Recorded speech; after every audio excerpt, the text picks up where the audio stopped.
Hey, everybody. Welcome to another edition of the podcast. I'm David Allen, your host from MakeWordsPay.com, as usual. And we have an exciting guest on here today because he's going to talk about webinars. And if you've been around internet marketing for any length of time, especially in the last few years, you know that webinars have become a massive thing. And in fact, people have built whole businesses just on a single webinar.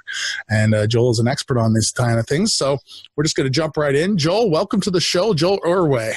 Hey, David, thanks for having me, man. Super excited to be here. Yeah, it's really great to have you on the show because this is like an ever-present thing for the last, I would say. I really got into marketing about 6 or 7 years ago now, I think it was. And webinars were pretty prevalent even then. Some people like Frank Kern and stuff were pushing webinars. Russell Brunson, whom you're attached to. And that's just even grown, I would say, to the point where some people are creating whole businesses just on a webinar. So maybe take us back. You know, how did you get started in internet marketing or marketing in general, and take us all the way up to the present, how you got wrapped up in all this mess? Yeah, you know, it's funny because I think if you ask most people who are in the internet marketing space, because it's so Relatively new, nobody like grows up and dreams, I want to become an internet marketer one day, right? True. That's my lifelong goal. So I love like asking about the origin stories because you ask anybody and they're all like, you ask 100 people, everyone's going to have a way different story. So my story starts back in, let's say, 2008, 2009, I had graduated from college in Rochester. I went to Rochester Institute of Technology, graduated with a degree in mechanical engineering technology. So had aspirations to be an engineer. My father was an engineer. I honestly had no idea what I wanted to do with my life. So I said, you know what? My dad is an engineer. I kind of have a mind like him. So that is literally how I chose my engineering path.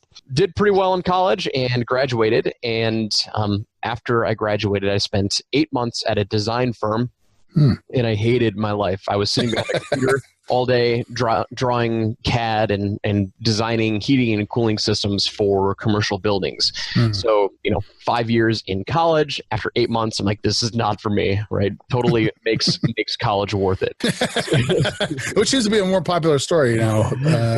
Every time we interview somebody. Well, it's because it's so freaking expensive. And so everyone's kind of, it's a very easy target to throw stones at. But anyway, I digress.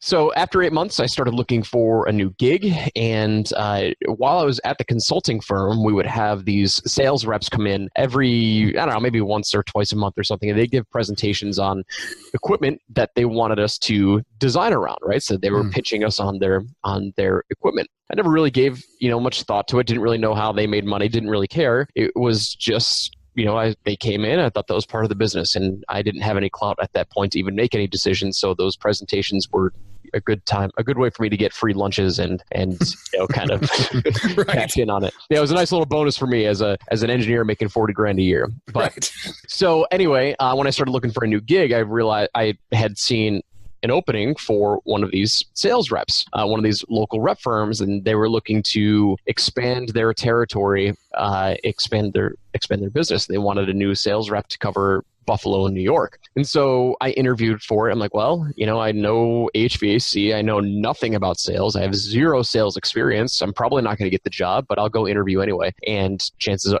as luck may have it, they offered me the job, and I almost turned it down, but it turned out to be the greatest decision of my life. That was my introduction to business, to sales, to marketing, and to the whole world of entrepreneurship. So took that job and was in it for about 5 years.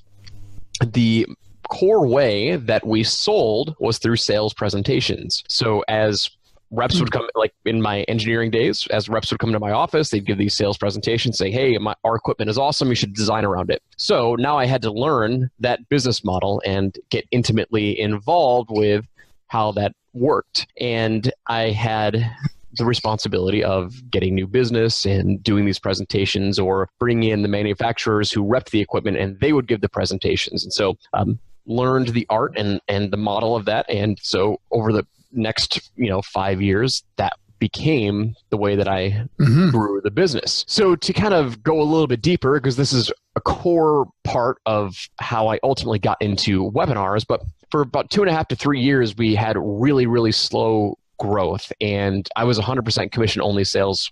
So I ate what I killed, meaning like if I didn't sell anything, I didn't make any money.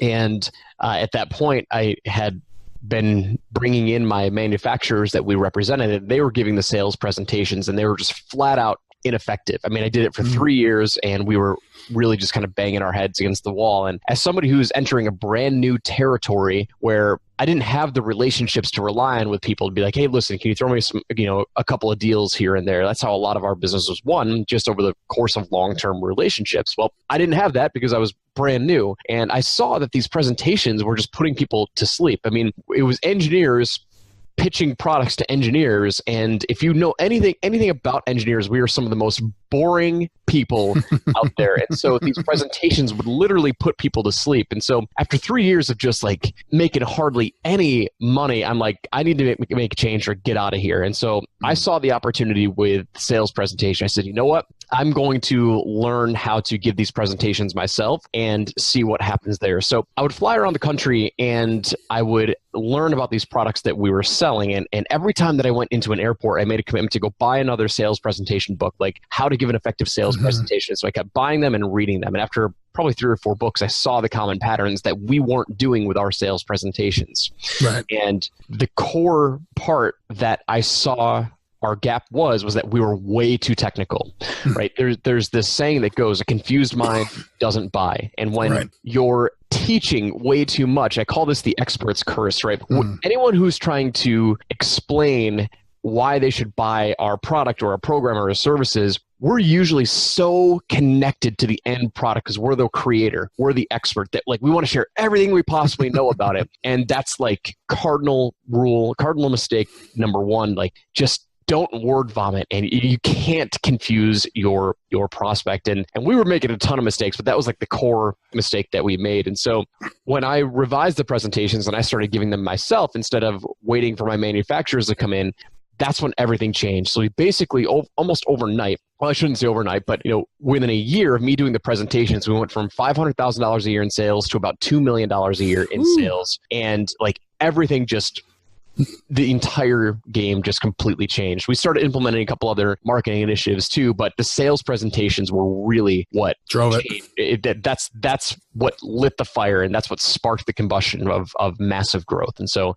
so that's kind of like where I came from. That was my background. So basically went to $2 million a year in sales. Then I said, hey, listen, I caught the itch to go out on my own. I'm like, okay, awesome. Like had a ton of success, growing this territory. I think I can make this work on my own. And so I read a couple of books. I read The 4-Hour Work Week, started to learn about internet marketing, and I'm like, I'm going to make it work. So in 2014, I left that sales gig, a comfy 6-figure a year job, and like, I'm going to make this work for myself. And like most struggling entrepreneurs, I failed miserably the first year or so. So I tried to launch my own course. I had learned that webinars were a great way to sell courses. And so I was doing weekly live webinars to a terrible market to do the pitch. Right. So the webinars worked, but I was selling to a broke market, and that's a whole other conversation that we can have, but it's part of the story. And so basically I struggled. I hired a coach. That was my introduction to Russell Brunson. So I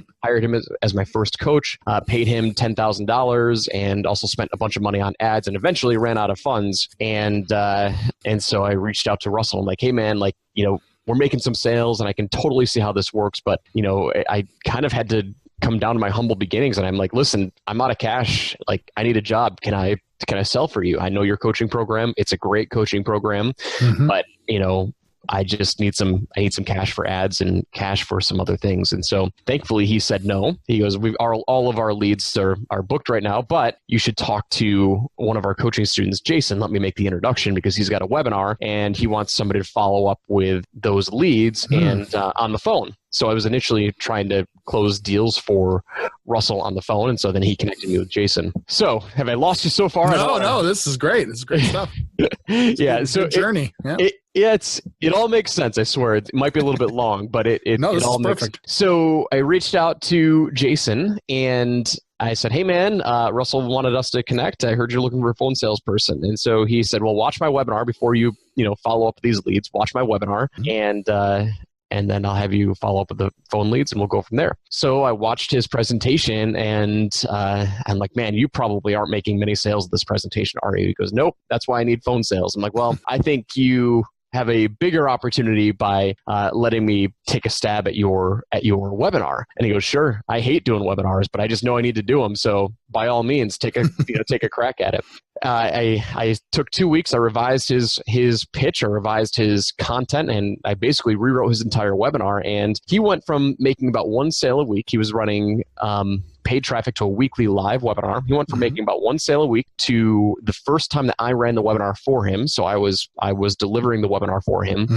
We did 14 sales. And so we went from $1,000 that first week to $14,000. And yeah, it was the rest of history. Yeah. I mean, like that was like, I had never considered that as an opportunity at that point. And I'm like, well, how many other people are doing webinars? And I knew everybody in Russell's coaching program was doing webinars because that's what he told everyone to do. Right. And so that became kind of like my first client list. And we just started having success after success. So that was early 2015. And since then we have, so that first webinar we took to multiple 7 figures. And since then we've done roughly 10 webinars that have done 7 figures, and we've worked on over 100. So many of them have done multiple 6 figures, and the rest is history. Yeah. Wow. That is a massive shift in the results that they were getting. It was, it's a lot of fun. Webinars are they can be a lot of work, but that's my journey into launching and scaling, what is known now as the webinar agency. Right. Now, maybe let's delve into some of this, because I'm sure you have, you have a way that you do it now that you have a track record with. But at the beginning, I'm sure maybe you were playing around with a few different ways of going about it. It's a great question. The core thing that makes a sales presentation effective is this delicate balance between how much do you teach and how much do you inspire, right? I was actually having a phone call with somebody earlier today, and he has a webinar, and he's like, I know I'm really not supposed to teach anything on the webinar, and it's just supposed to be a sales presentation. I'm like, well, that's one end. Like, so when people have a low converting or a non-converting webinar, they don't teach anything, and it just becomes one 60-minute long pitch fest. Right. Well, that doesn't work. Now there's the opposite end of the spectrum, which is where most people fall into place, which is the expert's curse, which is, let's say you're trying to sell a 6-week training course at the end of your webinar. Well, the expert who's building the sales presentation, they think they need to take all 6 weeks worth of content and cram it into a 60-minute presentation. Right. And they think that they're going to give them so much value that at the end, they're going to be like, oh, thanks for that. Here's my credit card. Yes, I would love to buy the course. Like, that's literally what they think. And it doesn't work that way. And the reason why it doesn't work is because of what we said earlier. A confused mind doesn't buy. Like, think about it this way. If you were to go back to college or back to school and you're in a math class or a calculus class, and your professor tried to cram a year's worth of content or a semester's worth of content into one class, you would be completely confused, completely overwhelmed, and you would give that teacher a terrible grade, an absolute terrible review. That's the best way for me to tie the analogy of how to get people to actually want to take that next step with you, giving them value, and they're like, okay, awesome. Like, yes, I want to learn how to do this. I can see how this can work for me. And yet you didn't confuse the crap out of them. People don't want to learn everything in a hyper condensed format. It's like they just want to be led through the proper steps. And in the information marketing world and online courses and online education, that's the best way for me to make that analogy. And that's the expert's curse, is somebody who tries to cram everything down into a 60-minute presentation, and you just completely confuse the crap out of your audience. And so if anyone's listening right now, I want you to literally write in big, bold words on your computer or on your wall, a confused mind doesn't buy. Like, simplify, simplify, simplify, simplify. That's the number one piece of advice that I can give you. And that's exactly what we did in the HVAC world. That's exactly what I did with my first client. I simplified his content, and that's exactly what we do with every single client that we work with now. So in a typical webinar that you create today, are you focusing on the first step instead of the 6 weeks course crammed into a webinar? Are you starting with the first week only and talking about that, or are you're giving an overview of the whole thing, but you're just kind of keeping it really simple? It's a great question. Here's how we structure the content. So we break the content. So like if you look at your typical sales presentation or any presentation, right, you've got three core components: your introduction, the content part in which you're teaching, and the final part is the call to action. So if we take a look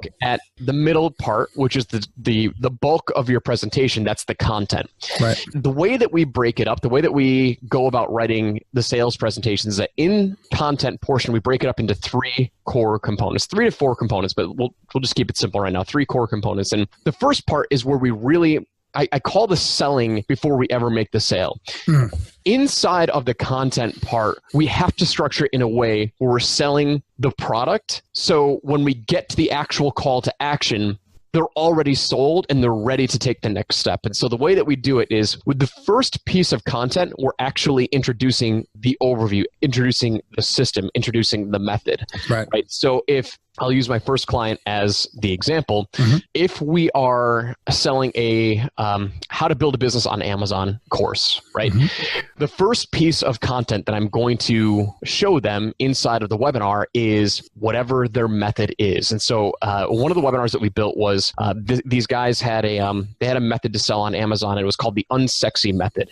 Now, I'm not going to get into details because I'm not an Amazon expert, but basically their method was different because everybody else who was teaching how to build a business on Amazon, they were saying, hey, go find the best-selling products and piggyback off of them. Well, they did the exact opposite. They said, go find unsexy products like toothpaste and water bottles and coffee filters, and you can make a killing off of that. So in the first piece of content, we introduced the system, which is ultimately what they were selling at the end. So we were introducing the system, which was the unsexy method for how we made millions on Amazon. So we spent about 10 to 15 minutes walking them through very, very top-level overview. We're not getting into nitty-gritty details. We're walking them through the top-level overview of what the system was. Now, at that point, they see the opportunity. By the time we finish with content piece number 1, they've seen the opportunity. They understand the model and they understand the system. Just like if I were to walk up to you on the sidewalk and say, hey, would you like to buy this Amazon business building course? Here's a quick 2 to 3 sentence overview. If you were interested, you'd be like, okay, well, that makes sense, but I have a couple of questions, but I've got a couple of objections. We look at that inside of the webinar. We look at that and we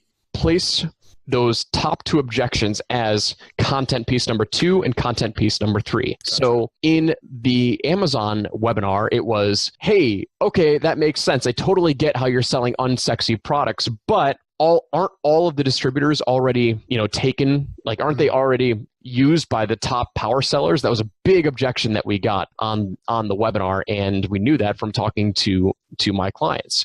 So we literally, that was secret number 2, how to debunk the bestseller, or how to debunk the myth of how to find some unlimited suppliers to work with.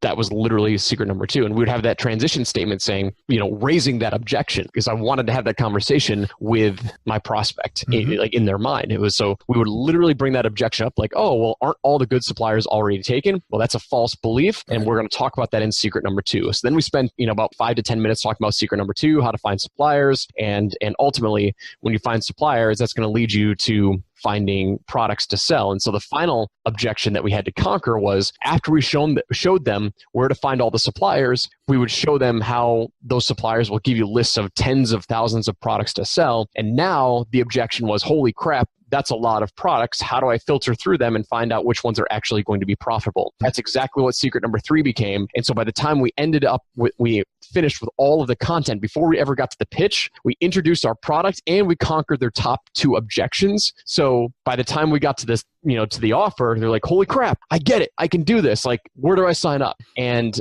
that is how you sell without even making an offer. Right. You just knock down all the objections ahead of time, and then people are like, well, they've answered all the questions I had in my head, and then, oh, here's the way we get it. Yep. Pretty much. Just kind of copy 101, maybe, for people that are interested.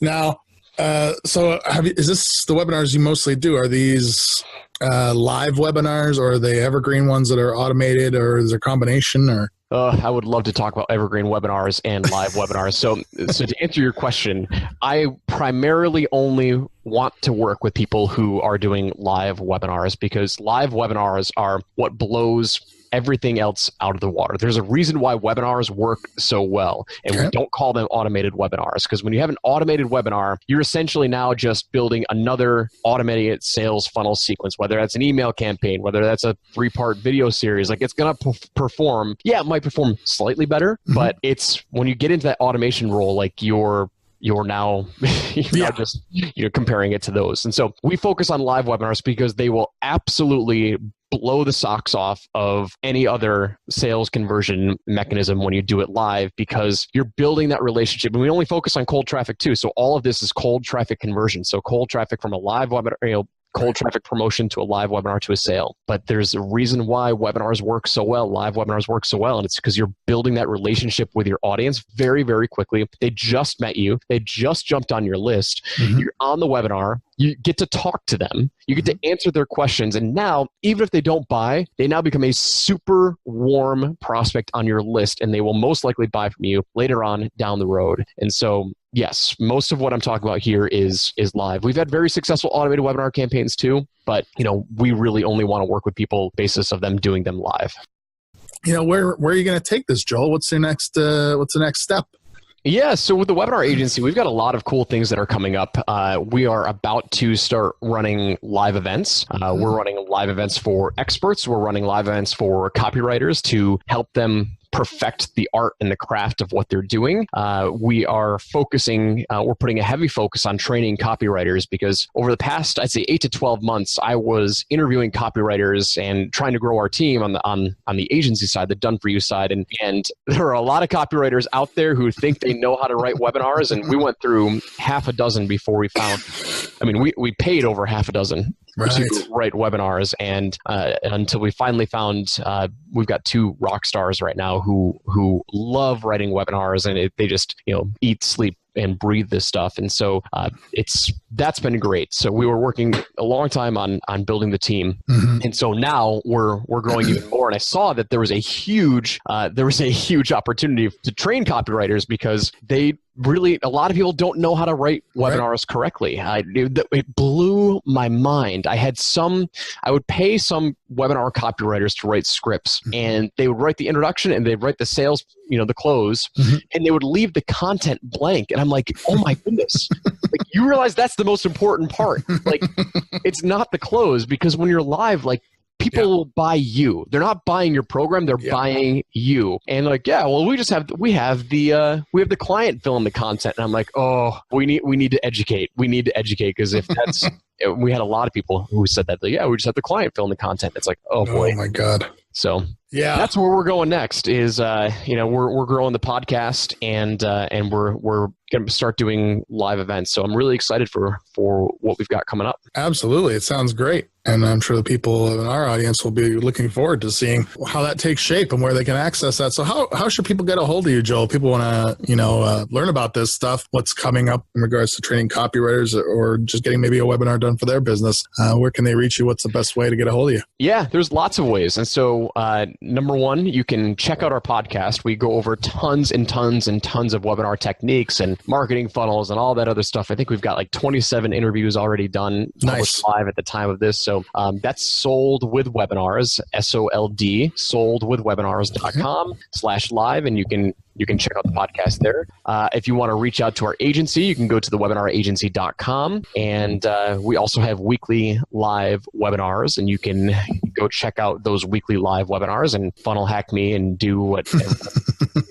See how one is actually written. That's right. So you can go to jointhewebinaraccelerator.com/live. Very long URL, but that's where you can sign up for our live webinars, or just email me, joel@thewebinaragency.com. So there's a bunch of ways you can get a hold of me. Awesome. Well, you really dropped some bombs on people that I know myself personally. I had some sort of thoughts about what webinars are and aren't, and you've changed a few of those even in my head. And I think this is a great having you on the show, because you've dropped a lot of value here today. Awesome. Yeah, I had fun, man. I really enjoyed it, and hopefully your audience will pick up a couple tidbits and turn it into some money-making opportunities for themselves and their business. Absolutely. I think we will. Thanks for coming on the show. Everybody else, we'll be back again with another edition of the podcast next week, hopefully with somebody as knowledgeable as Joel has been this last hour. Until then.